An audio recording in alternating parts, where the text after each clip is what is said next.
अस्सलाम वालेकुम दोस्तों, मेरा नाम डॉक्टर लियस गर है और आज की इस वीडियो में हम डिस्कस करने जा रहे हैं university of health sciences Lahore के बायोलॉजी के पास पेपर के एमसीक्यू को हम डिस्कस करने जा रहे हैं, जिसमें आज हम होम्योस्टेसिस चैप्टर के पास पेपर के एमसीक्यू को डिस्कस करेंगे।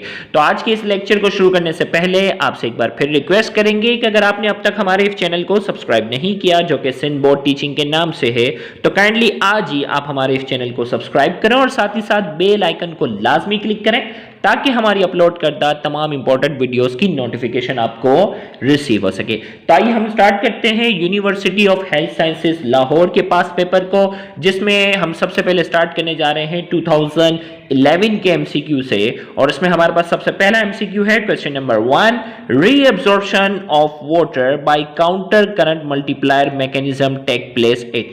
रीअब्जॉर्प्शन ऑफ जो वाटर होती है, काउंटर करंट मल्टीप्लायर का जो मैकेनिज्म डिटेल में हम डिस्कस कर चुके हैं हमारे रजिस्टर्ड ग्रुप में, वो कहां होती है?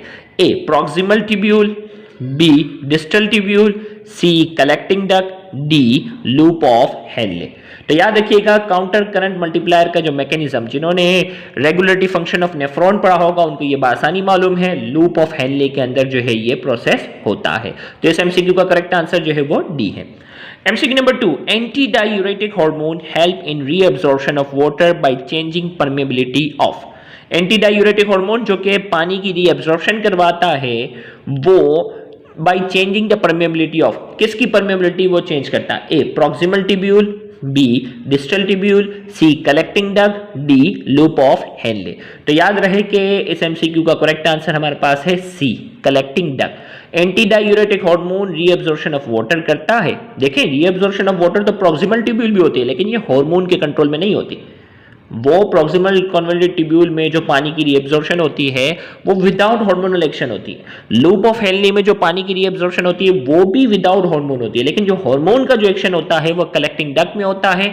कलेक्टिंग डक्ट की परमेबिलिटी चेंज करके एंटी डायूरेटिक हार्मोन जो होता है वो पानी की रीअब्जॉर्प्शन क्या करता है? बढ़ाता है। तो लिहाजा इस एमसीक्यू का जो करेक्ट आंसर हमारे पास जो है वो क्या है? C collecting duct. Number 3, during peritoneal dialysis dialysis fluid is introduce into which part of human body.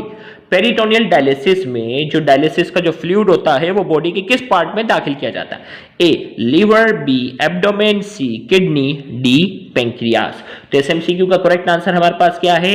इस एमसीक्यू का हमारे पास करेक्ट आंसर है बी एब्डोमेन। याद रखिएगा, एब्डोमेन के अंदर जो कैविटी होती है वो पेरिटोनियल कैविटी होती है, और इस पेरिटोनियल डायलिसिस को पेरिटोनियल डायलिसिस इसीलिए कहा जाता है कि एब्डोमेन के अंदर जो कैविटी है वो पेरिटोनियम है, और इस पेरिटोनियम के अंदर ये फ्लूइड क्या किया जाता है? दाखिल किया जाता है। तो लिहाजा इस एमसीक्यू का जो करेक्ट आंसर है हमारे पास बी एब्डोमेन। नेक्स्ट हमारे पास है एल्डोस्टेरोन हेल्प इन कंजर्वेशन और एक्टिव एब्जॉर्प्शन ऑफ। एल्डोस्टेरोन जो हार्मोन है वो किस चीज की एब्जॉर्प्शन में हेल्प करता है? तो A sodium, B potassium, B calcium, C bicarbonate ion. तो याद रहे कि एल्डोस्टेरोन जो है वो कंजर्वेशन ऑफ किस चीज की एब्जॉर्प्शन करवा रहा होता है? वो एब्जॉर्प्शन करवाता है सोडियम। ए सोडियम, सोडियम की रीअब्जॉर्प्शन में क्या करता है? अहम किरदार अदा करता है। तो इस एमसीक्यू का करेक्ट आंसर क्या है? ए। इसी तरीके से नंबर 5 की अगर हम बात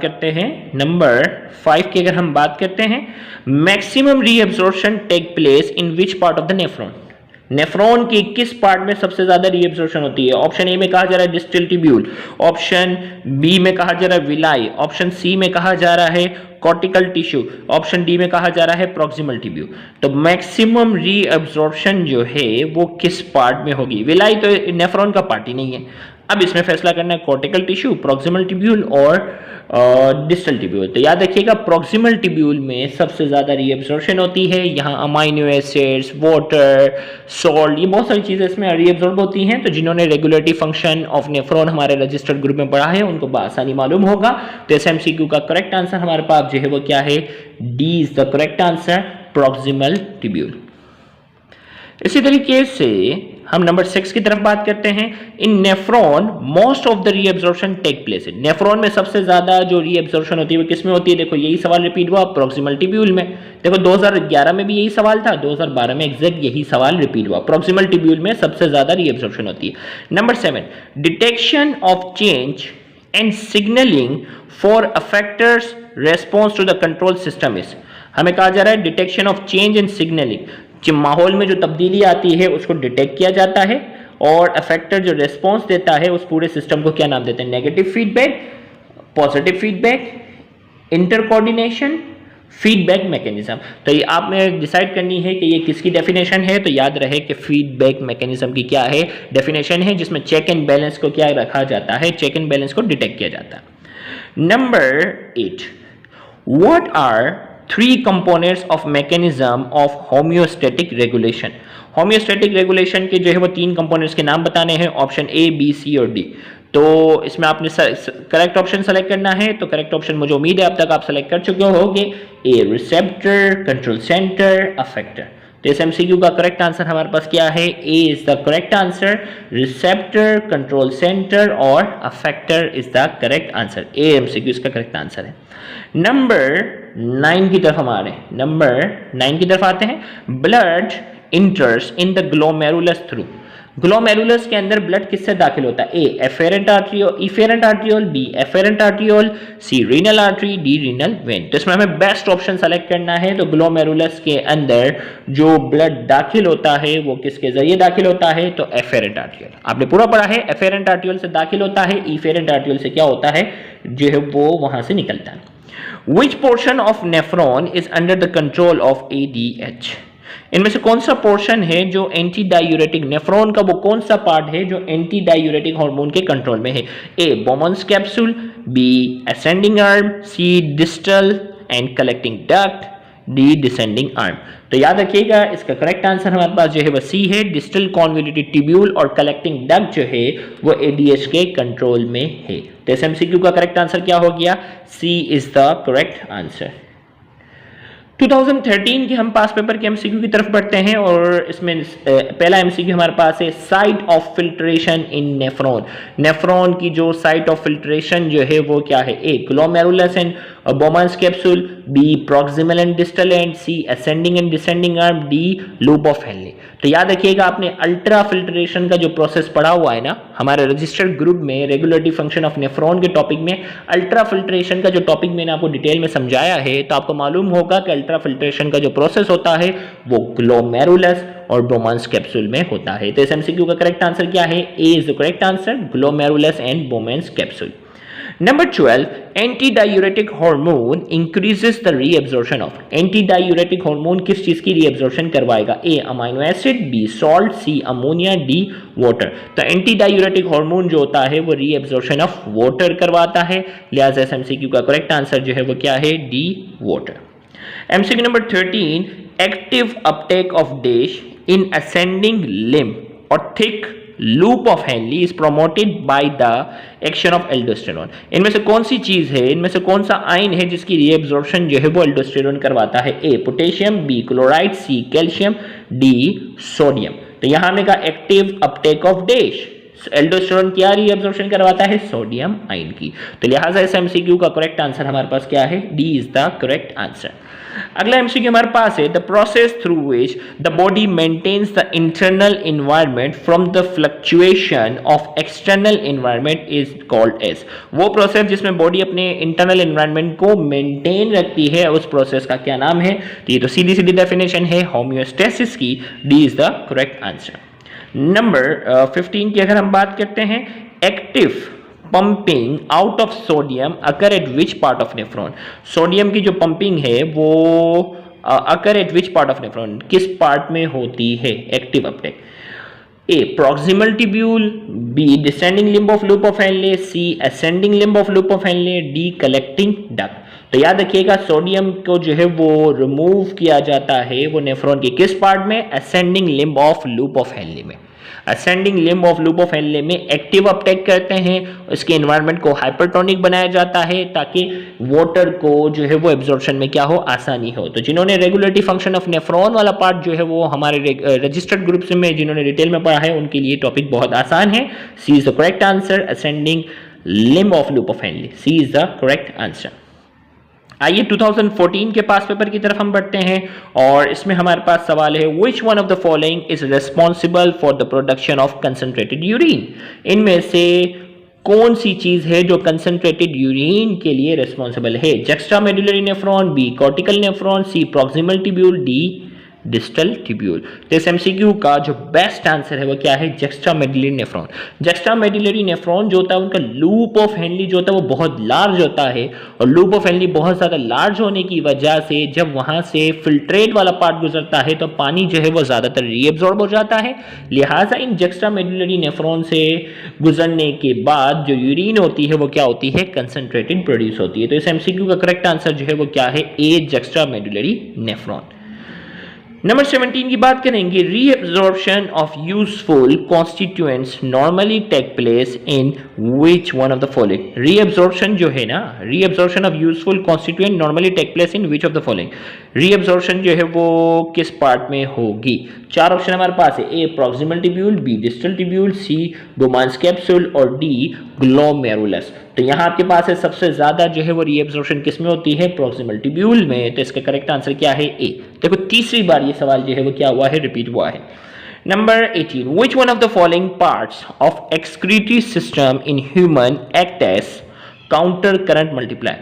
Which one of the following part of excretory system in human act as counter current multiplier? कौन सा पार्ट है नेफ्रॉन का जो कि काउंटर करंट मल्टीप्लायर में किरदार अदा करता है? तो option A kidney, option B cortex, option C medulla and option D loop of Henle. तो इस एमसीक्यू का करेक्ट आंसर हमारे पास क्या है? D loop of Henley. Counter current multiplier मैंने आपको पहले ही बताया वो किस में होता है? लूप ऑफ हेनले में। नंबर 19 एमसीक्यू की अगर हम बात करते हैं, anti diuretic hormone is release from. Anti diuretic hormone का जो बार बार जिक्र था वो कहां से रिलीज होता है? Anterior pituitary lobe, posterior pituitary lobe, hypothalamus, D thalamus. तो एंटी डायूरेटिक हार्मोन जो है वो कहां से रिलीज होता है? तो याद रखिएगा पोस्टीरियर पिट्यूटरी लॉब से रिलीज होता है। Anti diuretic hormone posterior pituitary lobe से रिलीज होता है, बनता कहां है? हाइपोथैलेमस में।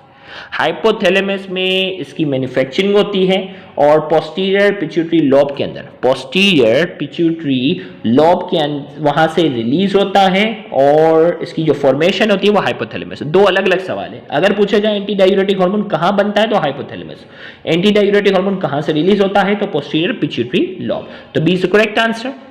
अगला सवाल है, which one of the following is the main nitrogenous waste in human.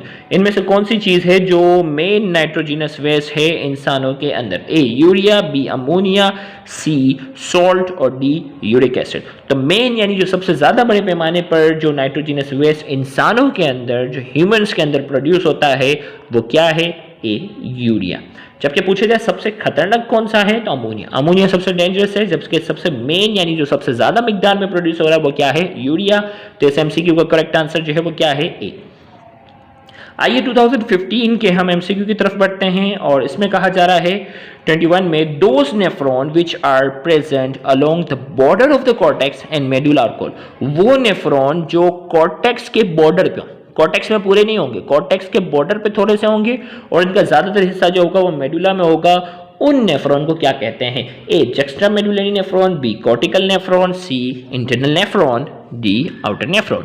तो इस एमसीक्यू का हमारे पास जो करेक्ट आंसर है वो क्या है? Juxta medullary nephron. Juxta medullary nephron क्या है? इस एमसीक्यू का करेक्ट आंसर है ए, क्योंकि नेफ्रॉन की दो टाइप है, कॉर्टिकल नेफ्रॉन और जक्स्ट्रा मेडुलरी। जक्स्ट्रा मेडुलरी जो है वो कॉर्टेक्स में थोड़े से होते हैं और ज्यादातर हिस्सा मेडुला में होता है, जबकि कॉर्टिकल नेफ्रॉन जो होते हैं वो ज्यादातर किस में होंगे? कॉर्टेक्स में ही पाए जाएंगे। Number 22, when water is in short supply increase water retention occur through. जब पानी की बहुत ज्यादा शॉर्टेज होती है तो जिस्म में पानी जो है वो ज्यादा रिटेन किसकी वजह से होता है? A cortical nephron, B proximal convoluted tubule, C juxta medullary nephron और D the tissue of cortex. तो इस एमसीक्यू का करेक्ट आंसर क्या है? C juxta medullary nephron. आपको मालूम है ना कंसंट्रेटेड यूरिन तो यही बनाता है, कंसंट्रेटेड यूरिन यही बनाता है, लिहाजा इस एमसीक्यू का करेक्ट आंसर क्या है? Juxta medullary nephron. अगला एमसीक्यू हमारे पास है, इन नेफ्रॉन काउंटर करंट मल्टीप्लायर अकरेट। देखो वही सवाल रिपीट हुआ, काउंटर करंट मल्टीप्लायर, मुझे उम्मीद आप फौरन बताएंगे लूप ऑफ हेनली में होता है। Ascending loop of Henley does not allow outflow of outflow किसको अलाउ नहीं करेगा? असेंडिंग लूप ऑफ हेनली जो है, एक होता है ना descending limb of loop of Henley, एक होता है असेंडिंग लूप ऑफ हेनली। तो ascending limb of loop of Henley से क्या चीज बाहर नहीं निकल सकेगी? वो है वाटर। तो इसके लिए आपने क्या करना होगा? काउंटर करंट मल्टीप्लायर के टॉपिक को अच्छे से समझना है। अगर आप रजिस्टर्ड ग्रुप में हैं तो आपके लिए ऑलरेडी कोई परेशानी नहीं है, ये टॉपिक ऑलरेडी आपका अच्छा सा समझा हुआ है। तो हमारे पास क्या है? किसका आउटफ्लो रोका जाएगा? पानी का रोका जाएगा, बाकी तमाम आइंस को निकलने की क्या होगी? इजाजत होगी इनमें से। 25 नंबर एमसीक्यू की बात करने जा रहे हैं। A large quantity of dilute urine is produced in diabetes insipidus. This disease is due to deficiency of. याद रखिएगा डायबिटीज इंसिपिडस का जो टॉपिक है ये सिंध बोर्ड में नहीं है, लेकिन पंजाब वालों के टॉपिक में है। तो डायबिटीज इंसिपिडस जो है वो किस हार्मोन की डेफिशिएंसी की वजह से होती है? एंटी डायूरेटिक हार्मोन की। जबकि सिंध बोर्ड में सिर्फ डायबिटिक मलाइटिस है जो कि इंसुलिन की कमी की वजह से है, जबकि डायबिटीज इंसिपिडस पंजाब वालों के कोर्स में शामिल है और वो है लार्ज क्वांटिटी। उसमें यूरिन जो होती है वो बहुत ज़्यादा डाइल्यूट प्रोड्यूस हो रही होती है क्योंकि एक हार्मोन की डेफिशिएंसी होती है और उस हार्मोन का नाम है एंटी डायूरेटिक हार्मोन। तो लिहाजा इस एमसीक्यू का करेक्ट आंसर जो है वो क्या है? A is the correct answer, anti diuretic hormone. अगला हमारे पास एमसीक्यू है water and sodium ions are reabsorbent. Water और सोडियम आयन की रीएब्जॉर्प्शन कहाँ होती है? A urinary bladder and urethra, B ureter, C adrenal cortex, D proximal convoluted tubule and collecting duct. तो इस एमसीक्यू का करेक्ट आंसर आपके लिए बहुत ज्यादा आसान हो गया डिफाइन करना। D is the correct answer, proximal convoluted tubule and collecting duct. यहाँ जो है वो सोडियम और वाटर आयन की रीएब्जॉर्प्शन होती है। आइए 2016 में देखते हैं कि पास पेपर में क्या पूछा गया है।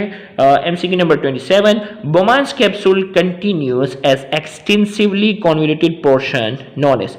बोमांस कैप्सूल के बाद एक कॉन्वोल्यूटेड पार्ट शुरू होता है, उस कॉन्वोल्यूटेड पार्ट का नाम क्या है? A peritubular capillaries, B proximal convoluted tubule, C efferent arteriole, D afferent arteriole. तो यहाँ हम बात करने जा रहे हैं बोमांस कैप्सूल से जो कॉन्वोल्यूटेड पोर्शन जो है वो स्टार्ट होता है वो कहलाता है प्रॉक्सिमल कॉन्वोल्यूटेड ट्यूब्यूल। तो इस एमसीक्यू का करेक्ट आंसर हमारे पास क्या है? B is the correct answer. Number next question, the concentration of sodium ions in the body fluid is controlled by the hormone. Concentration जो सोडियम आयन की होती है बॉडी फ्लूइड में वो किसकी वजह से कंट्रोल होती है? ए रेनिन, बी एल्डोस्टेरोन, सी एंजियोटेंसिन, डी सीपीके। तो सोडियम का सुन के ही आपको मालूम हो गया होगा क्या लगाना है हमें? Aldosterone. Aldosterone is the correct answer. इसी तरीके से अगला एमसीक्यू हमारे पास जो है वो a hormone release from posterior pituitary lobe act to be actively transport water from filtrate is collecting tubule back to kidneys shown as। हमने कहा वो हार्मोन जो पोस्टीरियर पिट्यूटरी लोब से रिलीज होता है और इसका काम जो होता है वो एक्टिवली ट्रांसपोर्ट वाटर, पानी को ट्रांसपोर्ट करना कहाँ से? From filtrate in collecting tubule back to kidney. Filtrate से निकाला यानी रीएब्जॉर्प्शन ऑफ वाटर। और रीएब्जॉर्प्शन ऑफ वाटर का नाम सुन के आपके जहन में आ रहा होगा वो क्या है? B anti diuretic hormone. Anti diuretic hormone का काम है। Number, the removal of metabolic waste from the blood is called. Metabolic waste को ब्लड से रिमूव करना उसे क्या कहते हैं? एक्सक्रीशन। सिंपल डेफिनेशन है। अगला सवाल, highly toxic nitrogenous excretory product is. सबसे ज्यादा टॉक्सिक कौन सा है? अभी मैंने एमसीक्यू में बताया था आपको, और वो क्या है? अमोनिया जो है वो सबसे ज्यादा टॉक्सिक है। अगला MCQ, humans have homeostatic thermostat present in a specific portion of the brain that is. इंसानों के अंदर एक स्पेसिफिक थर्मोस्टेट कहा जाता है एक बॉडी का जो कि दिमाग का एक मखसूस हिस्सा है। उस दिमाग के हिस्से को क्या कहते हैं? लेटरल वेंट्रिकल, बी थैलेमस, सी स्पाइनल कॉर्ड और डी हाइपोथैलेमस। तो आपको मालूम है थर्मोस्टेट ऑफ द बॉडी क्या है? थर्मोस्टेट ऑफ द बॉडी जो है वो हाइपोथैलेमस है। तो यहाँ जाकर हमने जो है वो कुछ past paper University of Health Sciences Lahore के हमने कुछ पास पेपर को डिस्कस किया। उम्मीद करते हैं कि आज की इस वीडियो से आपको बहुत ज़्यादा फायदा हुआ होगा। Thank you very much. Allah Hafiz.